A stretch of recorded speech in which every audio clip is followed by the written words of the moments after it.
Welcome to the Making the Greatest Impact in 60 Minutes conference call. My name is Adrienne, and I'll be your operator for today's call. At this time, all participants are in a listen-only mode. Later, we'll conduct a question-and-answer session. Please note this conference is being recorded. I'll now turn the call over to Cindy Heidelman. Cindy Heidelman, you may begin. Thank you. Well, welcome to this webinar. Our topic is about Mealtimes. Hi, my name is Cindy Heilman.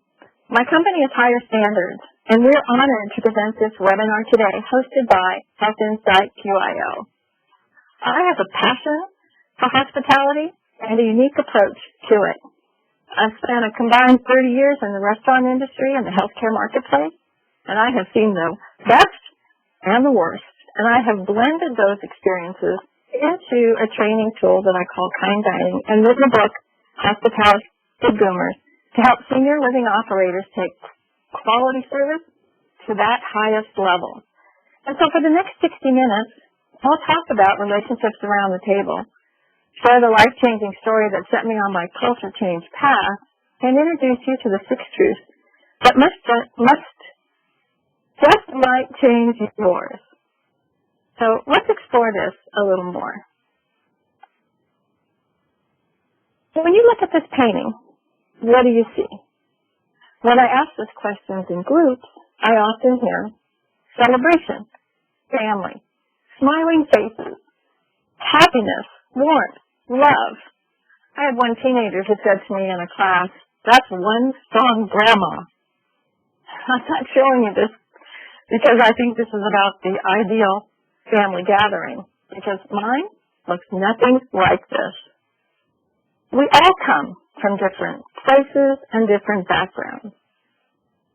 And this picture may not represent any of us, but what it does show that we have in common is that people like to eat, and we like to gather while we eat, preferably with people that we know, like, and love. It's what makes us uniquely human. And since the dawn of civilization, we've been designed to gather together for meals. We crave that time that we talk and share, maybe gossip a little bit, about our favorite food. Even if you're a little skeptical about what I'm saying, think about your own reaction when you walk down the street to decide where to eat lunch, and you pass by the windows of 2 restaurants. One is full of people that you don't even know who are talking, laughing, eating, and the other one has no customers in it. The wait staff is just standing around. Ever had that experience? The reason that I'm showing you this particular picture today is because what strikes me is Grandma and Grandpa are at the head of the table. They're in a position of honor, enjoying a familiar mealtime atmosphere. This is their normal. Now imagine if one or both of these elders move into your community. Does the emotional dynamics around the table change? When people move into a community, they're thrown into what I call a melting pot of strangers. They move from this position of honor and being special in the family to something different. Have you ever been in a room full of people and felt alone? Maybe it was the first day of high school as a freshman, walking into the cafeteria, or into the lunchroom at a new job. That feeling of being alone or in a strange place causes a yearning for something familiar. But what if this isn't a new job or the first week of high school? What if this is a permanent change? Wouldn't we seek to find a new normal, one that at its core feels mostly like our old normal? A huge part of how quickly people adjust and thrive in your community depends on how your staff make them feel while dining. Now, how do I know this?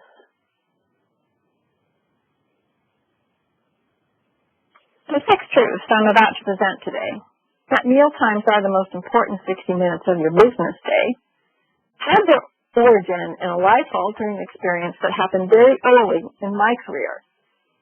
I was working for the Forest Service in a young adult conservation program. It was my first time preparing, serving, and living in a residential setting where nobody knew each other before we got there. And the story begins with the people. There were 75 to 150 residents, ages 16 to 23, who were recruited all over the United States. They came from multiple cultures and diverse economic backgrounds. In fact, everybody did. And then there was me, a 25-year-old California urbanite, fresh out of college, with a home economics degree in quantity food management.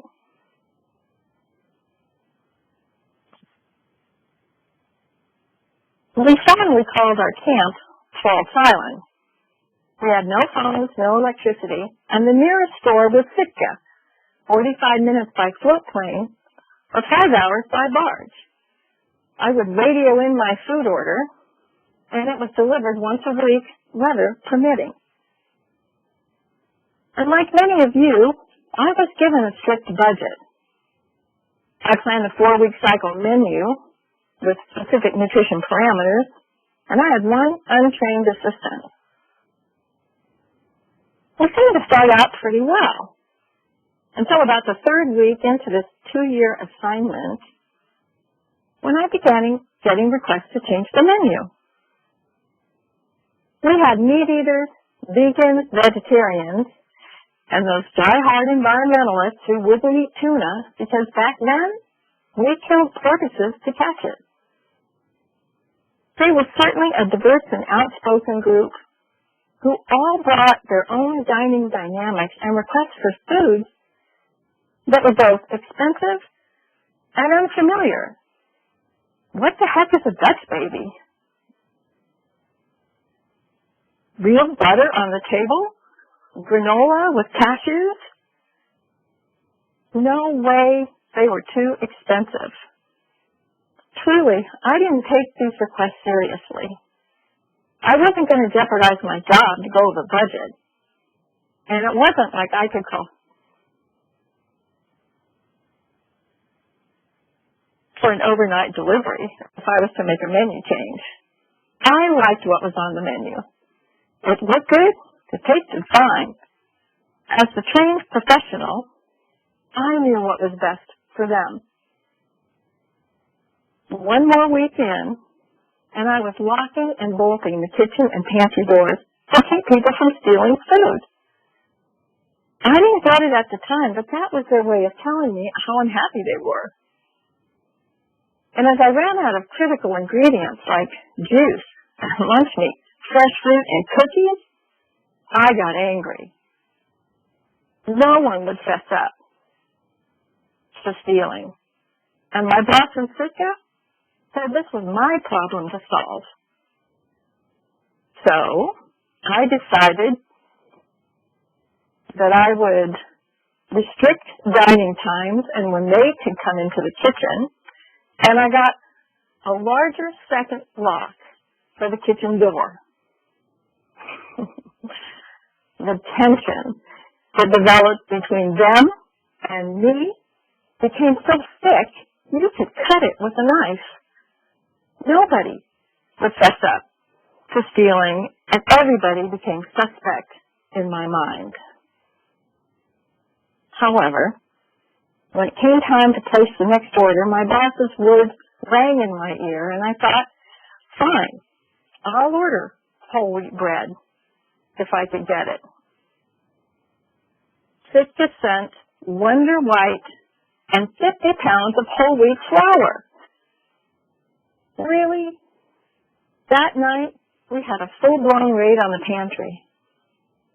And the next morning, as I walked down that dark hallway I thought I could see the kitchen door open. In fact, it was gone. Those kids took this gigantic metal door off its hinges. I was mortified. This was a catastrophe. I could get fired. I thought I was doing everything right. Cooking, serving, 3 square meals a day, virtually 7 days a week, staying on budget. You know that feeling, right? You're stuck with all these constraints, doing all you can. Nobody understands what you're going through, and nobody is offering to help you. And no one's happy.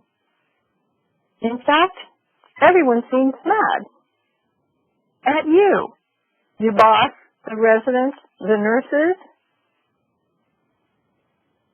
My turning point, though, came as I stared at that empty doorway and realized there was 150 of them and only one of me. Maybe it was me. Maybe I needed to stop resisting and, for the sake of everyone's experience, start listening. As I was the trained professional, I managed full-service restaurants before opting into this Alaskan adventure. I was a home ec major who baked my way through college. And that was my aha moment. I lugged out that 50-pound bag of flour. If these kids wanted whole wheat bread, I'd teach them to make it.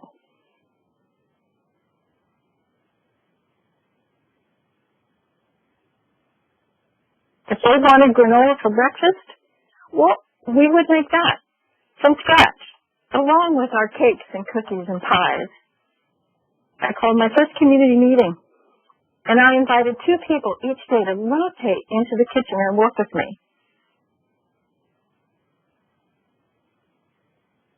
I agreed to put real butter on the table. They returned the door. I agreed to take the locks off. I learned how to cook authentic fried rice and refried beans and Dutch babies. I put whole wheat vegan pizza on the menu 3 times a week. And we planted a garden. And people fished and caught more salmon than I could cook. And we shared stories about food, family, and recipes. As a result of our working together, not only was everyone happier with the menu, but I lowered my food cost. And more importantly, we worked as a team around a common cause. And we gained a stellar reputation for having the best food and homemade bread and butter in all of Southeast Alaska. We had fishermen who would stop at our dock and beg a meal. And it was in this environment that I learned how important food becomes to people living in an isolated setting. And whether it's serving young adults in the wilderness of Alaska or elders in assisted living and nursing homes, my survival motto became, feed them what they want. That may sound basic, even simplistic, but sometimes it's fundamental that are the most important. And they need to be revisited often. It's not just about the food. It's about the relationships around the food. The kids from Wisconsin didn't want to break my budget with butter. Butter was the fun. It was home. The people from Southern California wanted granola because it was their comfort food. They were homesick. And the vegans and the vegetarians and the whole wheat bread eaters, well, they were just health nuts and way ahead of their time. And together, we learned more about healthy eating for our own nourishment and nurturing each other. Ultimately, it changed us. We felt like family. In fact, people gathered for Phelps Island reunion for 20 years.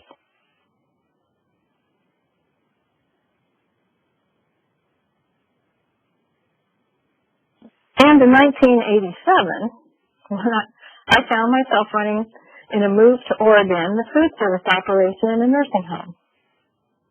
And I applied this motto in a new context: feed them what they want. And it changed my career. I utilize the same management principles of communication and transparency, building strong relationships around Mealtimes and putting the residents' needs first, and bonding closely with nursing staff. And when I was recruited to open and manage the food service operations in the newly built assisted living community,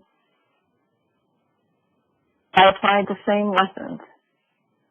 And we changed the dining environment, broke through so many barriers,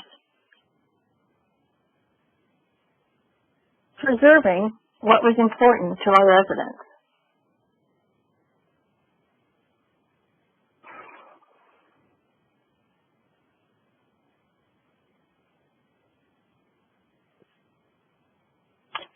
And this is what I'm here to talk about today.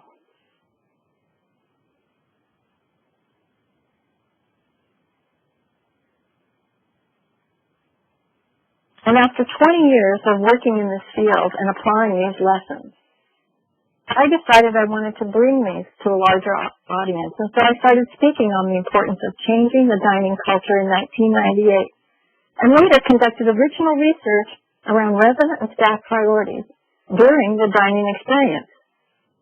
And now there are studies coming out every month validating what I learned at False Island, that you can't dispense food like you dispense medicine, that the dynamics of serving elders is very complex in this shifting service environment. And there needs a new mindset. And that's what I do today, is help companies successfully integrate those exact same principles into their organization. And dining is just the start. And while I learned I may not be able to provide every resident with their favorite food, like Mr. Anderson, my worst complainer in the nursing home, who was on a parade diet and only wanted apple pie, I could make sure that he knew that I knew it was his favorite. And what I'm offering you today is an opportunity to stand out and be different in the one way that your customers universally value, which is Mealtimes. So to help you do that, let's begin with the 6 truths.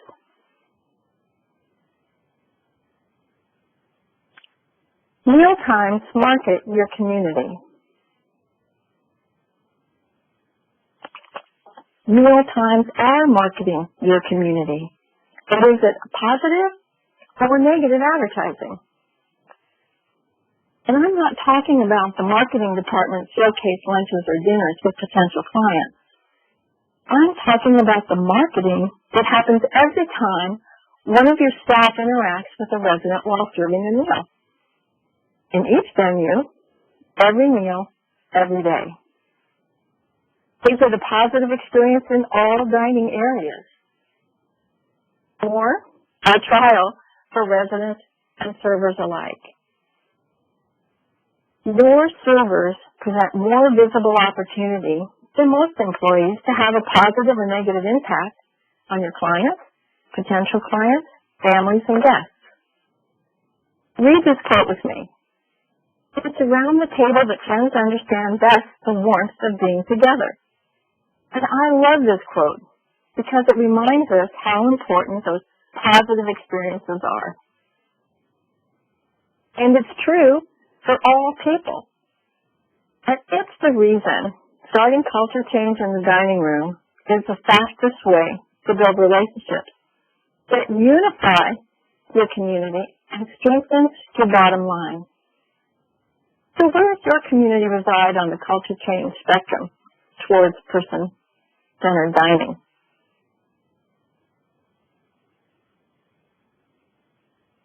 So that's our first polling question.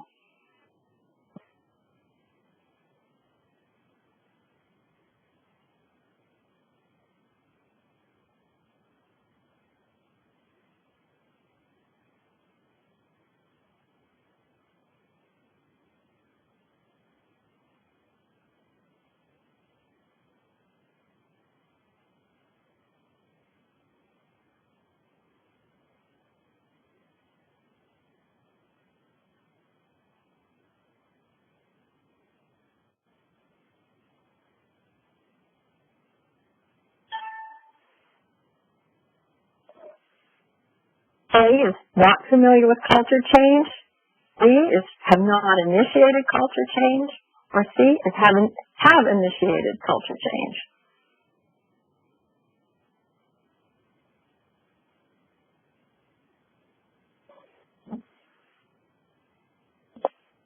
Food Service Director magazine in 2013 polled executive directors in all levels of care about culture change and in which direction they're headed in their dining program.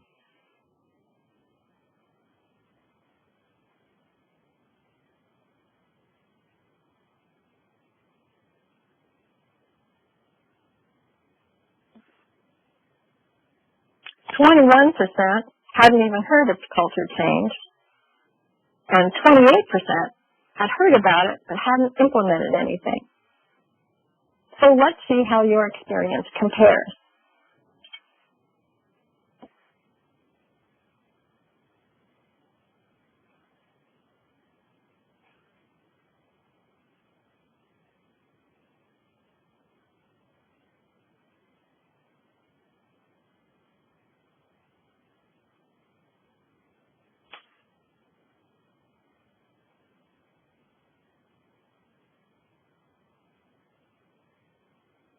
And I would assume, in looking at these numbers, that you're far advanced from what this graph shows at this point. But what I've learned in my experience is it doesn't matter where you start, it's where we decide to finish that's going to make the difference. Because those communities that are fully engaged in culture change and person-centered dining are realizing much more success than communities that have not started on the process. So let's look at some numbers posted by organizations that are successfully embracing culture change and person-centered dining. In 2010, the study published by Senior Housing and Care Journal reported that communities that best exemplified sustained culture change for 2 years or more outperformed communities that hadn't adopted it. In this particular example, this 140-bed nursing home was translated into $11.50 per resident per day, or over $580,000 a year. So where is this revenue coming from? In this example, it was 3% increased occupancy, lower food waste, lower food costs, and staff retention. The Pioneer Network also reports that communities that have been on this culture change journey for 9 years or more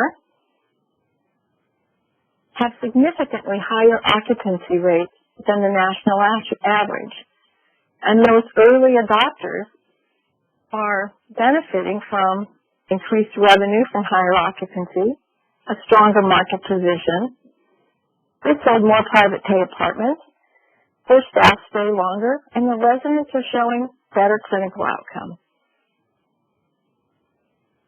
And residents are reporting greater satisfaction. And I have seen this in my own clients as well.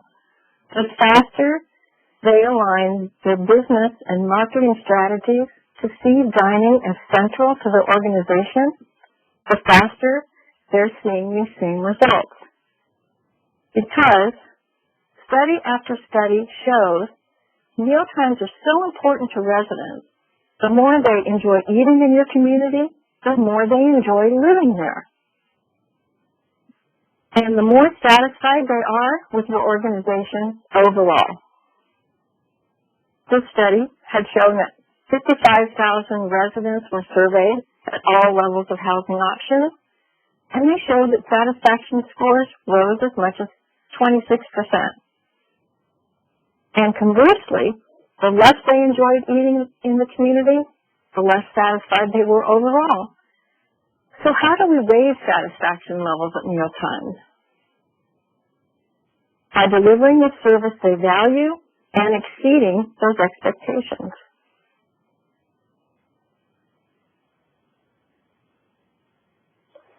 Here's an example. Communities that value staff time spent in the dining room as a marketing tool raise satisfaction scores.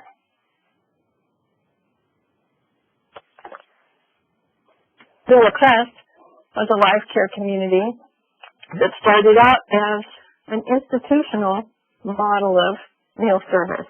And they successfully transformed their dining room into Choice's restaurant.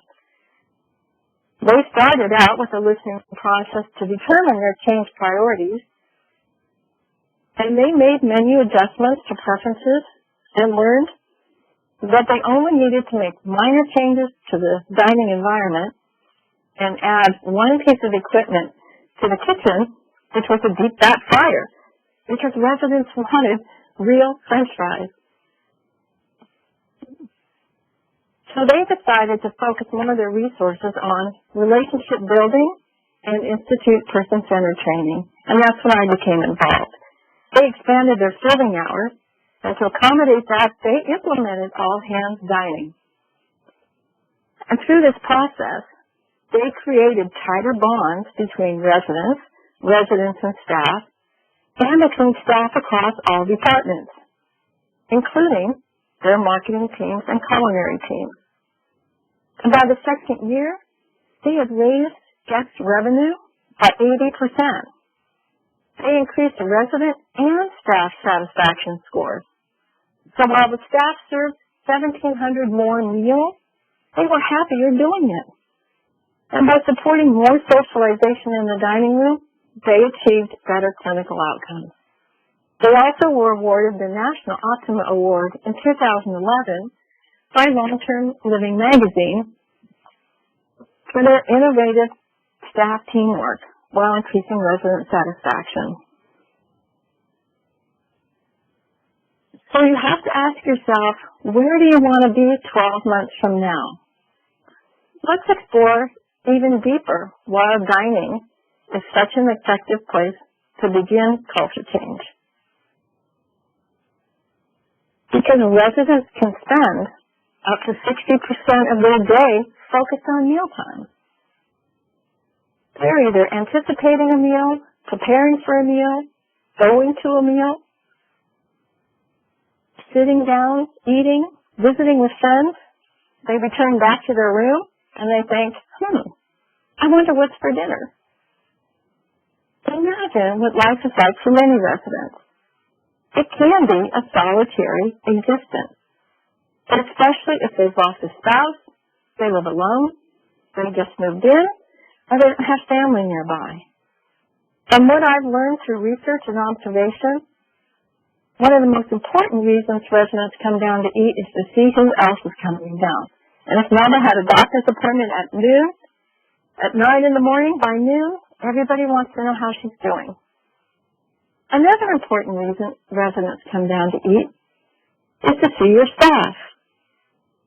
Many residents see your staff more often than they do family. However, we often fail to appreciate that from the resident's perspective, those social aspects of mealtimes and the bonding that happens between friends, family, and the community are more important than what's on the plate. Which means you and your serving staff have an important role to play in community bonding. Dining has always been a top concern for consumers when choosing a community. In fact, the dining environment has always been in the top 10 of the list of what consumers are looking for. So what excites me most about this latest research, published by the Nutrition and Food Service Education Foundation, is data showing that staff interaction and impression on consumers is really being quantified as important, as seen on this slide. And once they move in, dining becomes the second most important factor in their overall satisfaction, as an example shown in this slide in regards to research from Vital Research out of California shows that in important assisted living communities, in the residents' eyes, only administration is considered more important than dining. And in a conversation I had with Vivian Telesnayak, a respected expert in customer service research and long-term care, He said it best. Higher satisfaction with the dining experience wins over residents and family members, and they in turn are more likely to recommend the community, validating that higher satisfaction in the dining experience leads to more referrals and move-in opportunities. So dining is very important when people decide whether or not to move in, and even more important in deciding whether or not to stay. Let's be reminded of what the cost of losing a resident can be.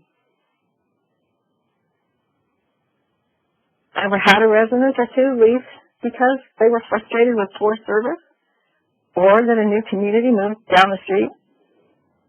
Revenue lost when a resident leaves will vary depending on location and type of level of care, but it can be as high as $15,000 a month per resident. Happy residents don't move out, and happy residents brag about their community and invite friends to come for lunch. My question is how many of your direct care servers or food service staff, full-time and part-time, really understand how poor service in the dining environment can affect a resident's life and your organization's bottom line? Traditionally, our concentration with meals and food service has been more about the taste of the food or the temperature of the food or the plate appearance. But going forward, the quality of service is going to play a much bigger role. Which brings us to tooth number 3.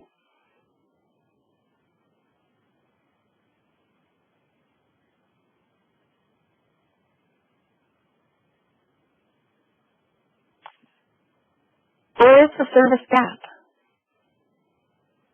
And the staff feedback compared to resident expectations tells us something important about where communities are falling short.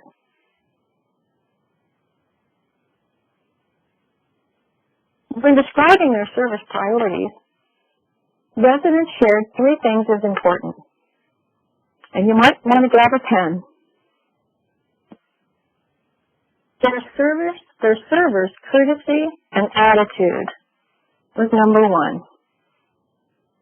The social skills of their servers, number 2. And are they practicing good serving techniques? In other words, your servers, from a customer's perspective, set the ambiance. And residents and family members are going to compare your dining service to their previous and even current experiences dining out or when they dined in at home. And from being a restaurant owner, I learned early on, we don't expect dining customers to come in and make their own good time.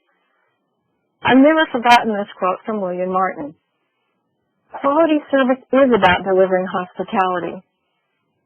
And when I teach, I define hospitality as a universal language. It's an attitude of treating people with kindness, warmth, and generosity.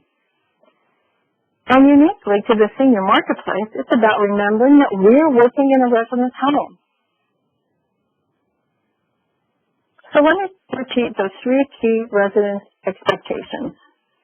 The courtesy and attitude of their servers, the social skills of their servers, and their serving techniques.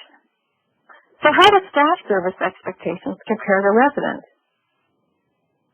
Well, let's look at the next slide. Many believe they don't have time to provide service.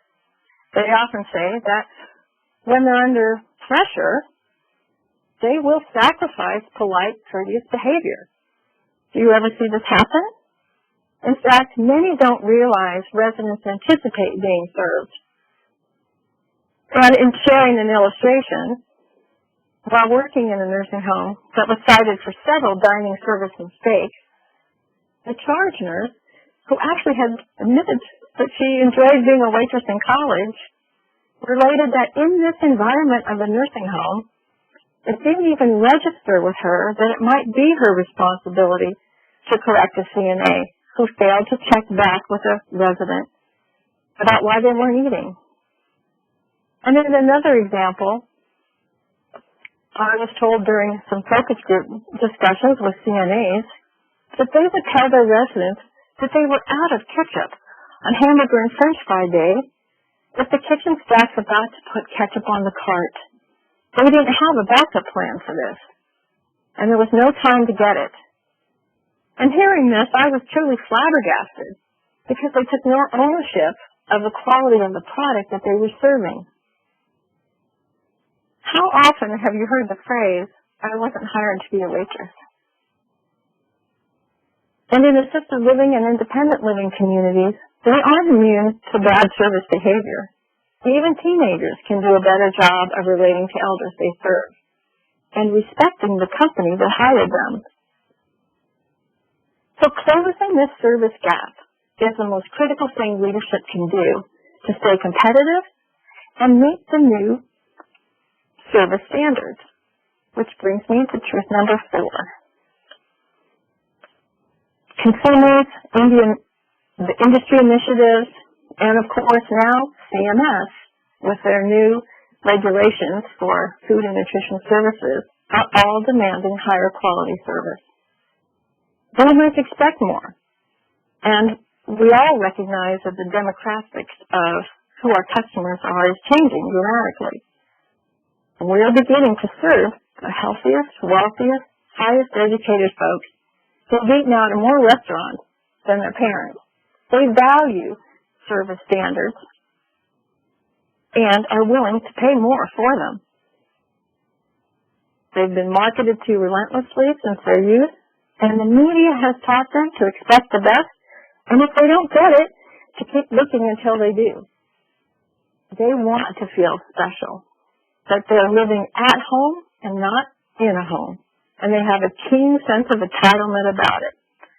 So higher quality service is a major selling point to boomers, and it complements this cultural shift toward better quality service currently in process. Now here's a short list of factors behind better quality service. And the intent behind all of these initiatives and new regulations is to ensure positive health outcomes for residents and create consistency and standardization in systems that are providing care, with the ultimate goal of cost savings for all stakeholders. So person-centered and directed dining is a particularly important element of this cultural shift.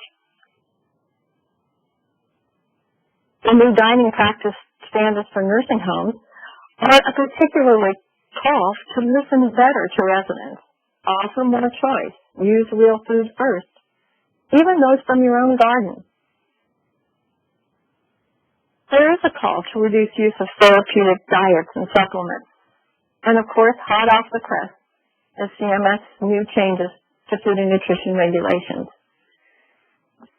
And you can check these out on my website if you need more information. But a special concern to me are the national initiatives calling for increased staff stability and increased customer satisfaction. The call is for residents and family members to rate their overall satisfaction of living in your community 90% or higher by 2008. That's less than 13 months away. So to review, better dining service will play a critical role in meeting this initiative. But if the expectation is for better listening and delivering higher satisfaction and higher service standards, what does that look like in your dining areas? And how will you separate yourself from your competition? So here's our second polling question. How many of you have spent time learning the new CMS final rules of food and nutrition services? Let's just look at it in terms of time spent, really understanding what the call to action is in implementing these new regulations.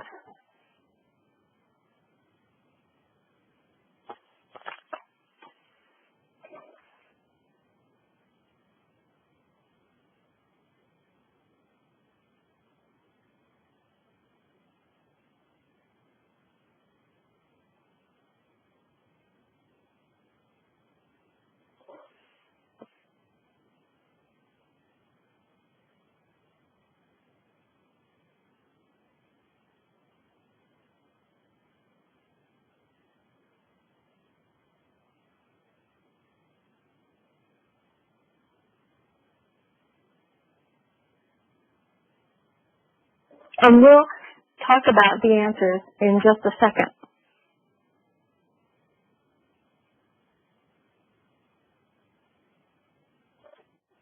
Because your boomers know good service, that it's courteous, gracious, and well-timed, and that service should not be hurried or let diners sit and wait too long without making contact. And in my experience, the older generation will actually take on the burden of a stressed-out staff, even feel sorry for them. They'll complain, oftentimes along with the staff, of how overworked and underpaid they are. Boomers, on the other hand, are more likely to talk about how much they pay to live in your community. And they don't want to see servers that are self-centered with attitudes that aren't in perfect dress, who might be texting about them in the side station. Right? With clients like this, maybe 90% customer service scores doesn't work anymore. And that means your servers are going to have to be professional, attentive, organized, and generally friendly. They're going to have to listen, make eye contact, and put the residents first.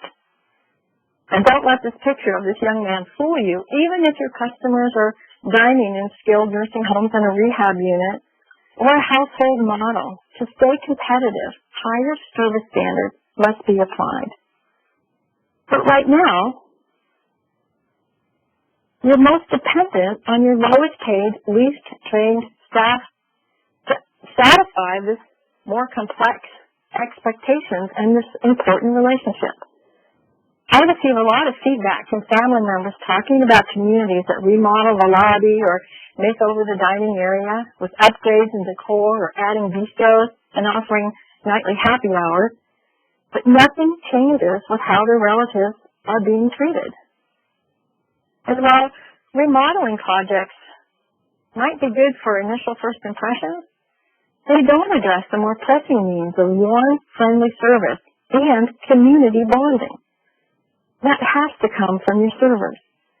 Those staff who are in the front line and responsible for the relationships that are so critical to resident satisfaction, health, and well-being. Someone said to me recently that it's like building a Formula One race car and putting a little old lady from Pasadena behind the wheel. Nurturing the emotional connection and improving job performance and creating accountability around mealtimes requires new learned attitudes and behaviors. Your servers are the central figures in dining quality. And, in my opinion, person-centered care is really about the staff. And while we relate to service staff with dignity and respect, when we do that, that empathy extends through them to the residents. Their actions and interactions are the difference makers between good and great companies. But oftentimes I see the organization's elephant in the room. The hierarchy of the old dietary medical model still exists in many organizations, where service staff is treated with disrespect because of their low pay and perceived low skill level. If this attitude is in your community, you're never going to achieve the staff stability or reach your desired customer service goals, and the consequences can be costly.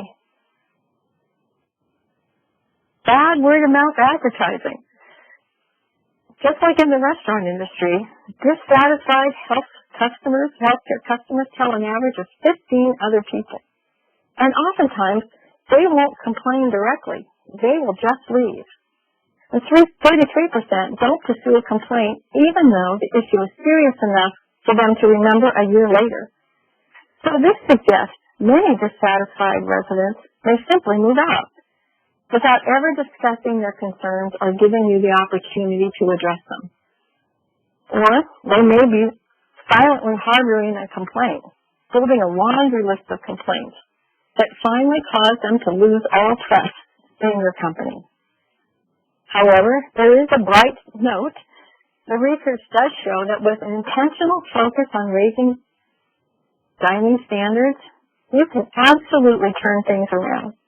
And this study suggests from the American Healthcare Association that over 85% of complainers can be brought back and become your strongest supporters if you and your staff handle complaints with attentiveness and empathy and in a timely manner. But to do that, you must invest in your people. Investing in your staff is the most effective way to accomplish culture change because they need to be sufficiently prepared to thrive in this new dining environment, and it affects the entire organization because hospitality and customer service is about your entire organization. In this research with Spitzer and Porath, they talked about thriving workforces being places where employees are not just satisfied and productive, but also engaged in creating the future. Learning gives your employees a technical advantage and an expert status that boosts self-esteem. And I often see when companies roll out technology upgrades, there is money allocated for maintenance and training. Why shouldn't the same be true for a company implementing higher service standards? The return on investment of an education cannot be measured for the short term. What's the value, after all, of a lifelong skill? And additionally, if companies don't train their service employees and they stay anyway, organizations are unlikely to develop this team spirit, the trust, and the consistency that maximizes potential. So successful culture change requires creating an internal culture that supports collaboration, professional development, and innovation. So if we take a look at our polling numbers,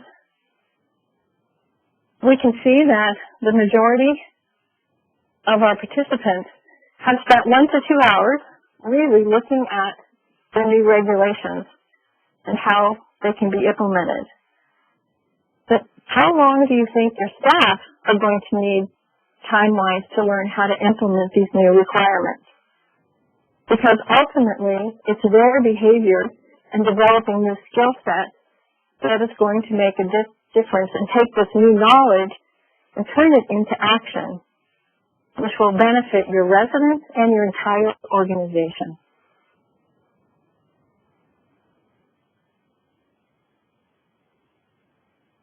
And when we look at the regulations and some of the new factors that actually have to be addressed as soon as November 2008, this regulation reads that the facility must employ sufficient staff with appropriate competencies and skill sets to carry out the functions of the food and nutrition services in accordance with the facility assessment. And in 2019, the facility must develop, implement, and maintain an effective training program for all new and existing staff. So, time does need to be spent making sure that your staff understands that these changes are not something that their supervisor just wants them to do. It's something that is affecting the entire marketplace. We can't accept that 40 to 60% annual turnover of caregivers is inevitable, and that just can't be justified any longer. Think about all of the ways that this affects, this constant change of turnover of CMA staff affects Mealtimes. Every time a staff member has to be replaced, there are direct costs, separation, vacancy, initial training and orientation for their replacement. But there are also this indirect costs, lost productivity, reduced quality service, broken relationships, loss of new admissions. And since CNAs do double as servers in the dining room, losing one can have double their impact. As this slide shows, depending again where you're located in the U.S., The minimum replacement of a CMA can be $4,500. So how much training could you pay for if you weren't budgeting for employees to leave? And ultimately, sustaining consistent high quality of service requires staff stability. But won't they leave anyway, you ask? I often get this question. But it's proven that great performers don't want to be dragged down by a company full of poorly performing counterparts. Successful organizations take it, build it, and they will come approach, not train them, and they will leave. And sure, some of your employees may take their newfound skills and use them as leverage for a better paying job. But over the long haul, your training investment will lead to more stable staffing and more committed performers. Spicer and Porath also found that thriving employees demonstrated better overall performance, as reported by their managers, less burnout than their peers, and 32% were more committed to the organization. And that's a huge number. They also missed less work, reported significantly fewer doctor's visits, and tended to stick around. And I've learned that a staff sent out with not enough training is really a staff sent out to fail. And they really have no better chance of success than I did at Ted's Island before I decided to change our culture. Mealtimes offer an opportunity just not to serve but to connect. And you have the power to make changes that will stick, to shape the lives of people around you. Change in behavior that started in the dining room can be applied to housekeeping, reception, and in all areas in between. Making meal service a priority pays off. Remember what we saw in the numbers of what Villacrest accomplished in less than a year. Teaching staff to get along, to communicate better, work as a team, to see the organization as one big family, and learning to personalize service really pays off. And looking back at the numbers nationally, we're seeing increased revenue, more private pay, improved health and well-being of residents, and greater satisfaction when communities institute person-centered and directed dining. So start that ripple effect. It's simpler than you might think. Train your staff so that they understand how vital they are. Show them that respect and appreciation they deserve, and they will pass that respect and appreciation on to the residents, and they'll stick around to do it. Believe that these small changes can make a huge difference without costing an enormous amount of time and money. And by all means, feed them what they want. And thank you for joining us today. And we'll open up the chat for a few minutes. If Lisa or Adrian will come back on the call. Thank you. We'll now begin the question and answer session. If you have an audio question, please press star, then 1 on your touch-tone phone. If you wish to be removed from the queue, please press the pound sign or the hash key. If you're using a speakerphone, you may need to pick up the handset first before pressing the numbers. Once again, if you have an audio question, please press star, then 1 on your touch-tone phone. Hi, it's Lisa. Can you guys hear me?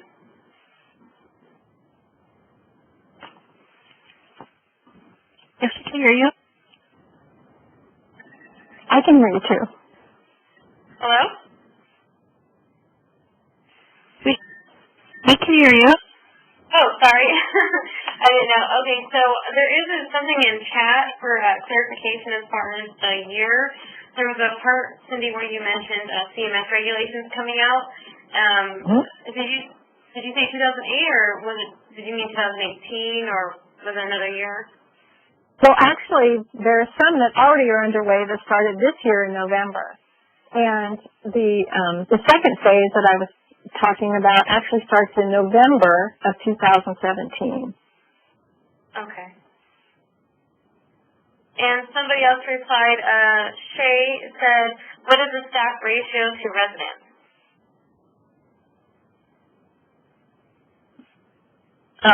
What is a good ratio, or what is the staff ratio to residents?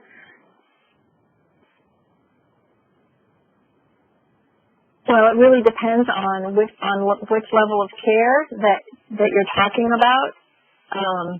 In assisted living, in terms of serving in the dining room, I think a good average would be one staff person to 15 residents.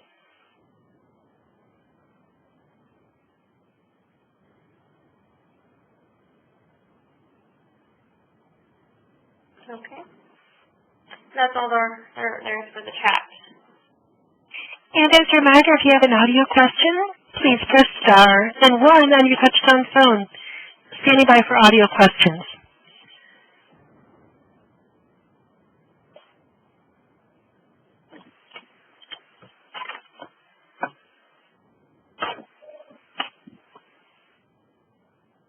And we have no audio questions at this time. I'll turn the call back over for final remarks.